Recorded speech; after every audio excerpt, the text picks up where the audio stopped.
Tahukah kita, Rasulullah SAW pernah menyebutkan kalau Imam Mahdi keturunan dari Hasan ini, klannya tinggal di Qatar. Raja Qatar sebetulnya adalah keturunan Bani Tamim. Dalam salah satu hadis Rasulullah bahwa Imam Mahdi Rasul sebutkan sebagai pemuda dari Bani Tamim. Klan Tamim yang terkuat ada di Qatar. Jadi isu Qatar diserang sebetulnya bukan hanya karena membantu mujahidin, bukan. Tetapi mereka yakin Imam Mahdi ini dari keturunan Bani Tamim, klan Bani Tamim terkuat ada di Qatar. Samemeh Imam Mahdi hijrah ke Madinah, yuk orang habisnya saja di kampung halamannya. Di mana? Qatar. Jadi ini petunjuk bagi kita kalau Imam Mahdi telah ada dan mereka tahu lebih dulu ketimbang kita.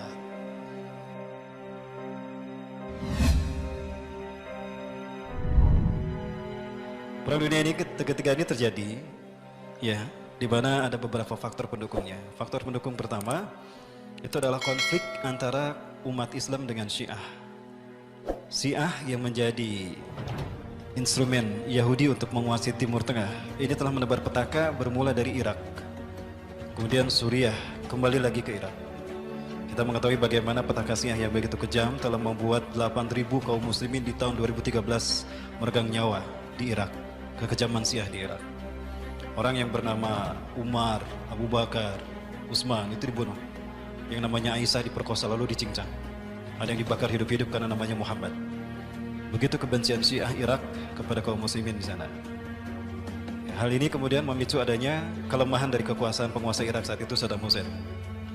Ya, maka saat itu Amerika dengan bantuan Iran berhasil memukul kekuatan Saddam Hussein hingga pada akhirnya Saddam Hussein pun digulingkan.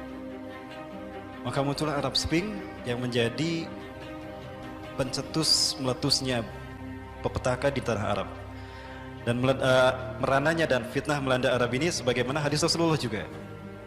Ya, Rasulullah SAW pernah juga kembali diberitakan kalau tadi dari Ummu Fadil, sekarang dari Zainab binti Jahsin. Rasulullah terbangun dari tidurnya. Istaiqadha Rasulullah SAW min naumih. Rasulullah terbangun dari tidurnya. Kemudian beliau mengatakan, La ilaha illallah. Tidak ada Tuhan selain Allah. Wailun lil arabi. Kecelakaan akan menimpa bangsa Arab. Min syarrin qad iqtaraba, karena keburukan yang telah mendekat kepada mereka. Futihal yauma min radbil Ya'juj wa Ma'juj mislah hadhi.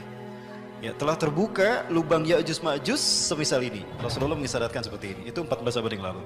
Hari ini tidak ada lagi hijab antara Ya'juj Ma'juj dengan umat Islam.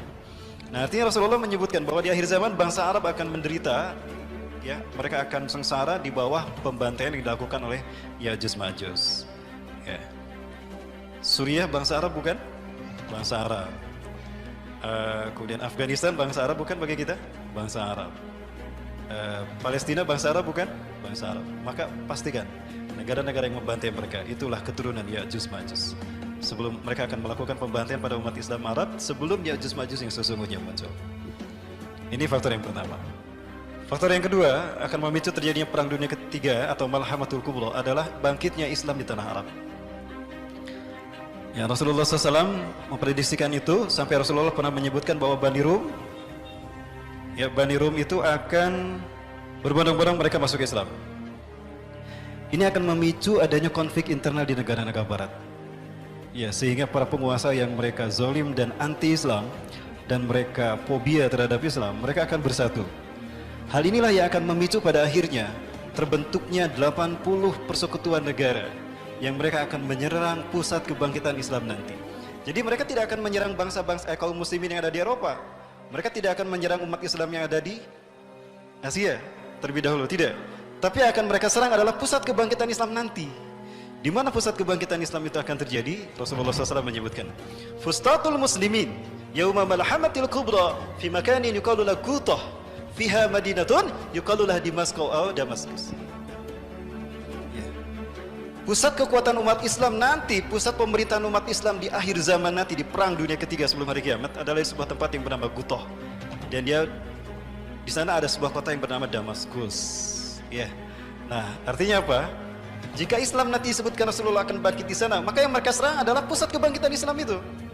Dengan tujuan menghentikan laju kebangkitan Islam. Inilah alasan makanya Suriah dikuasai oleh mereka. Kembali yang digunakan oleh Barat untuk menghancurkan Suriah bukan mereka melakukan invasi langsung, tapi Syiah yang mereka manfaatkan. Tadi saya sampaikan, faktor yang pertama yang memicu terjadinya konflik di dunia Timur Tengah, yang akan memicu terjadinya perang dunia adalah kezaliman orang-orang Syiah kepada Muslim di Irak, kemudian menyebar ke Suriah. Sadarkah kita Bapak sekalian, jika ini terjadi, ini merupakan pertanda dari telah dekatnya perang dunia itu, bahkan kita sudah memasukinya. Ya, Rasulullah menyebutkan ciri perang dunia itu akan terjadi, malhamatul kubra itu terjadi adalah la taqumu sa'atu hatta yatahawalu syiradu ahli Syam ila al-Iraq wa hyaru ahli al-Iraq ila Syam. Kiamat tidak akan terjadi sehingga seburuk-buruk orang Syam, seburuk-buruk orang Suriah akan hijrah ke Irak, dan sebaik-baik orang Irak akan hijrah ke Suriah. Konflik yang terjadi di Suriah akan menyedot orang-orang terbaik dari luar Suriah berkumpul di sana. Dan dia sekaligus akan melempar, akan mengusir orang-orang buruk yang ada di Suriah. Kasus Suriah ini telah menunjukkan pada kita bahwa ini telah terjadi. Berarti kita berada di gerbang kiamat. Ada kemungkinan justru kita sedang berada di perang dunia itu sendiri, tapi kita tidak menyadarinya. Ya, jadi faktor yang pertama tadi adalah meningkatnya konflik Muslim Syiah, bukan Sunni Syiah ya, karena kalau Sunni Syiah berarti Syiah bagian dari Islam. Ingat, Syiah bukan Islam Bapak Ibu, tapi Syiah itu kafir, syirik. Saya yakin yang dimaksudkan Rasulullah SAW ketika bangun dari tidurnya dan mengatakan wailun lil arabi min syarrin qad iqtaraba, kecelakaan akan menimpa bangsa Arab karena keburukan yang telah mendekat kepada mereka. Futihal yauma min radbil Ya'juj wa Ma'juj mislahati, telah terbuka lubang Ya'juj Ma'juj seperti ini.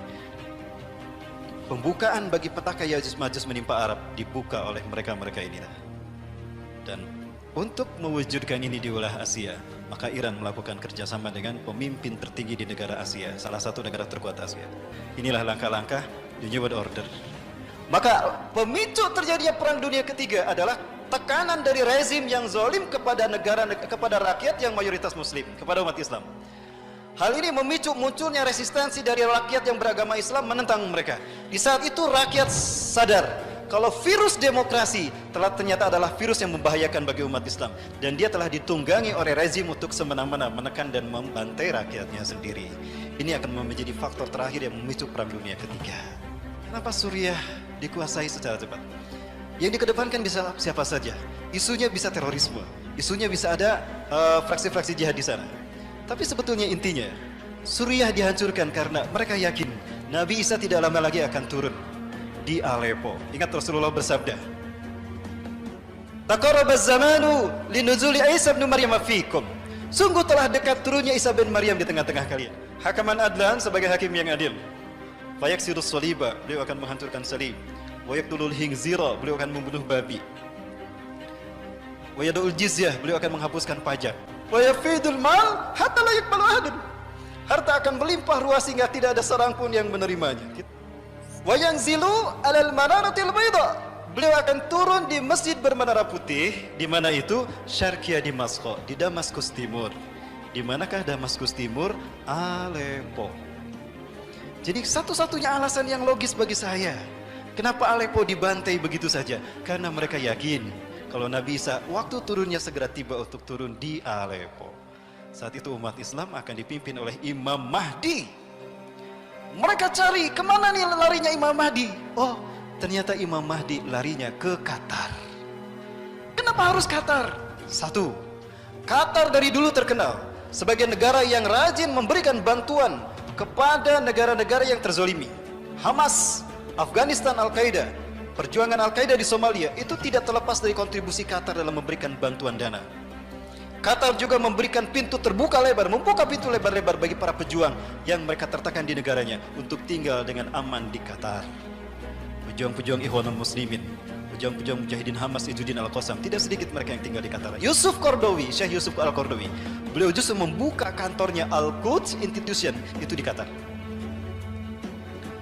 Bahkan kita, Rasulullah SAW pernah menyebutkan kalau Imam Mahdi keturunan dari Hasan ini, klannya tinggal di Qatar.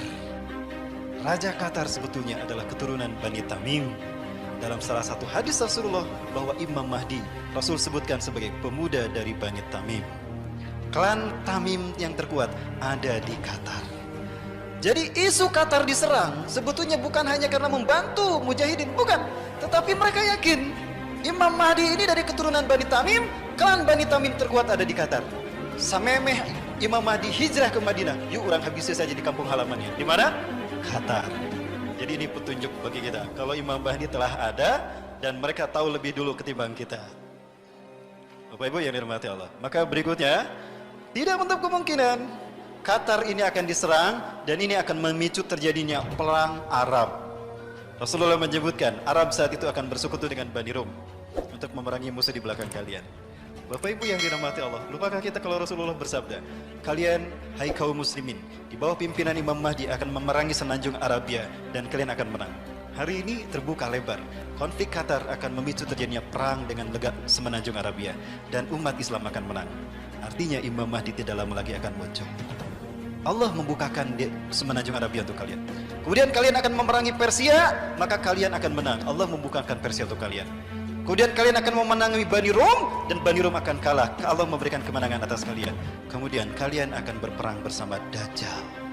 Bapak Ibu, Dajjal tidak akan keluar melainkan apabila Suriah sudah hancur luar biasa. Hari ini Suriah sudah hancur atau masih utuh?